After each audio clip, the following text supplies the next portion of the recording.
So, hi there. It's Jennifer here, and I am excited to be here. I actually am excited to share what we're going to share today because I'm getting so many emails in the last several months from people. Never mind emails. I think I'm getting emails from my own higher levels, from my own infinite wisdom, um, about just really deep polarity in our families, in our communities.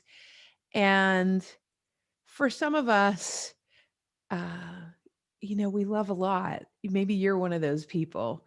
And certainly, if you're one of those people, I'd love to hear from you because I can relate to that. Now, and by the way, if you ever want to post and let me know, this video is on YouTube. It's also on our TWA Playground page. The YouTube is at the Wide Awakening. And of course, the Facebook page is facebook.com/groups/TWA Playground. And either way, come and play, share with us. We always love that. Make sure you like and follow us on YouTube, by the way, if you haven't yet. All right, where do we begin?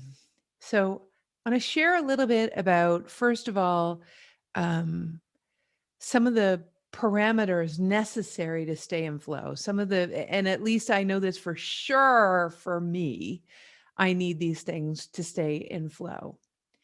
I'm going to say them in ways you maybe haven't heard before. So I'm going to give parameters or foundations to stay in flow. And actually, these are even the foundations for being an overflow. So we talk about flow in, if you haven't taken Get Out of Your Own Way yet, there's one coming up on January 16th. And then if you missed that one, there's always one coming up, so you can come and play. But staying in flow is an interesting thing. It's like being in the zone. So I'd love to hear from you the last time you felt like you were really in the flow, or what you do. Think about what you do because we're already activating the feeling. That's one of the keys. We want to activate the feeling by remembering, and that really means remembering in your cells, having your cells come to that being a member of flow, you know? So, what puts you in a state of maybe you lose track of time, maybe you're inspired? So, this is our first step, okay? All right. So, there's some things to get into flow. One is remembering what puts you in flow. So, I'm going to make our first step make a list of 5 things right now that actually put you in flow. They put you in a state that they take you out of being polarized or being pulled by your family or being pulled by the world around you or being, let's say, anchored into something that is taking your attention that doesn't really deserve it. Um, Something that you'd like to not tolerate thinking about anymore, things that really, when you do them, you lose track of time and space. Just 5 things. We only need 5. I'm going to tell you my 5 as a clue. And my 5 are: 1, dancing, putting on loud music and dancing. If I do that for longer than 5 minutes, anything that had me before is gone. I also have a tree in my yard that I climb. Yes, I'm over 50 and I climb trees, but I love trees. The third thing is playing with my dog. We'll do that as well. The fourth thing is unmentionable. Hopefully, you have the same unmentionable thing because it's fun.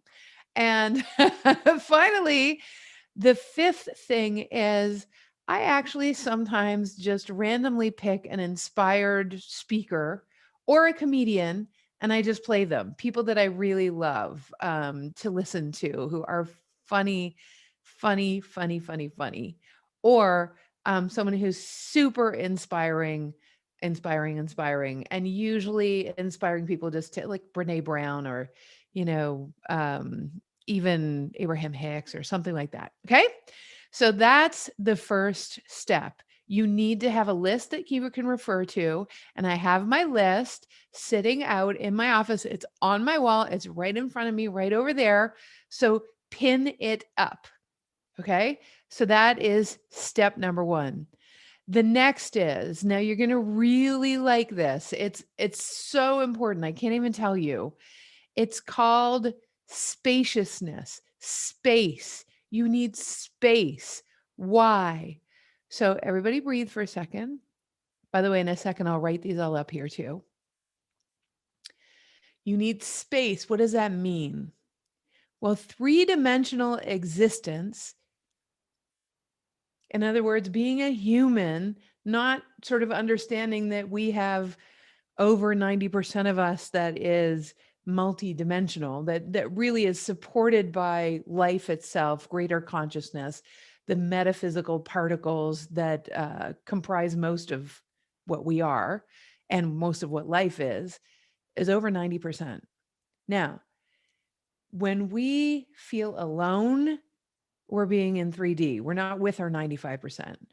When we're with that other 95% of us and we're actually utilizing it, answers can come that transcend 3D. So imagine the smallest 3D particle that you and I could look at in a regular microscope would be, well, not a regular microscope, a strong microscope would be an atom. That's like a physical particle. Okay. And we start getting into electrons and neutrons and protons after that. And then we get into wave particles and quarks and all sorts of things after that. But there are laws that govern those things. We don't need to know them right now. All we need to know, including me, is that in the space between our three-dimensional lives, in other words, in the pause, in the breath between what happens in our lives, lie the ideas. I was even talking to someone last night in our Thriving Operating System program. She didn't even realize that she was receiving information she needed. She was receiving peace-filled guidance. She was receiving the ideas she needed in order to transcend being stuck. She was receiving all of that stuff all the time, but she was taking it for granted, like, oh, that's just my mind coming up with an idea. No, it's like infinite wisdom, life itself actually speaking to you because it has your back. But in order to do that, she would receive it all the time when she was asleep because she got out of the way. That's when she's just breathing. That's when she has space. But you could do that all day long, every day. So, number two is create space. So, what I do to create space is every time, so after I talk to you, I'm going to go for a walk and create space, or I'm going to listen to something funny, or it doesn't take long. I don't have to do it for an hour. Really, 5 minutes is good enough for me. Sometimes 10, maybe gardening. I have some parsley that needs picking, you know? So spaciousness, what it does is it opens up the space between the atoms where all of the ideas that you've launched into possibility exist. Okay. Third thing is you cannot give from what you don't already have. You can't give unless you have overflow. So giving from your overflow is key. So you have to replete that which you've spent, which is part of actually going out and taking the time, the space, right? So, but do something that actually repletes you so you have an overflow to give. All right. The last two are actually my favorite skills, tools, whatever. Um, and these have to do with being able to, mm, there's a beautiful video we did on neutrality. It's on YouTube. You can look it up. But it's a meditation and it's a meditation.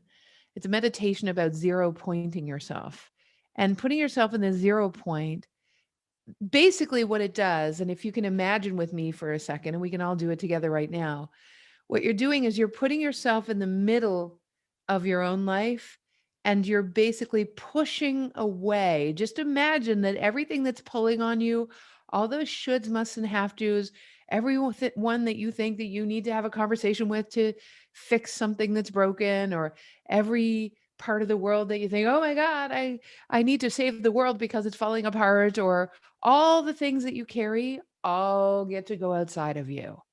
So one of the things I do is I close my eyes, I put the world outside of me. In fact, oftentimes before I go for my walk, I'll do this. Put the world outside of me, and I just stay here for a moment in the quiet. It helps to play, and I will put in the description of this some binaural beats music. And we'll put that in the description so that you can click on some binaural beats and basically play it. Best played in both ears, so best played by some ear pods or a headset. And what I do is I put myself in the space where the world is outside of me. After all, I'm going to tell you that if you don't do something about everything that's going on, someone else will. The universe will fill the vacuum. Someone else will help your son or your daughter. Someone else will take care of the thing. And in fact, sometimes by overreacting to the world at large, you don't leave any space for life, the universe, physics to respond because you're so busy acting on it that you don't leave any room for consciousness to come up with a way better answer. Okay. All right. So the last one, and I think this is so key, is to get out of consciousness's way, which kind of feeds from the last, from number 4. Get out of the way of consciousness, which means some people say get out of your own way.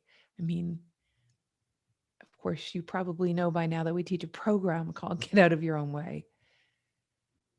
But if I was to rename that program, I would call it Get Out of the Way of Consciousness, which really means your greatest job is to make sure that your heart is full, that you feel good, that you do the things that make your soul sing many times a day. And in fact, if you were operating completely from overflow, which we didn't talk about today, that's a whole other journey. If you were operating from overflow, what would happen is you would have answers and things come to you that you wouldn't even put on a vision board because they're even better than what you ever thought of. Just imagine that that's possible right now. And that part of that journey is simply to be vigilant for the light. So I'm going to give you a really cool tool, okay, for when you're talking to people that irritate you or make your eye twitch, which could happen sometime soon. And that is this. Instead of listening for what they're going to do to cause you to feel unsafe or perturbed or irritated or like they're an energy vampire, or, those people that you don't really look forward to seeing or talking to, or, whatever that is, turn it around and be vigilant. Be vigilant about them for what they care about. Look for what's mattering to them while they're speaking. Look for what they care about behind the words, and it will change the entire way you relate to them. Okay. So that's a little beginning to number 5 for you. All right. So that's it for now. Please go check out our website at www.thewideawakening.com for the next Get Out of Your Own Way.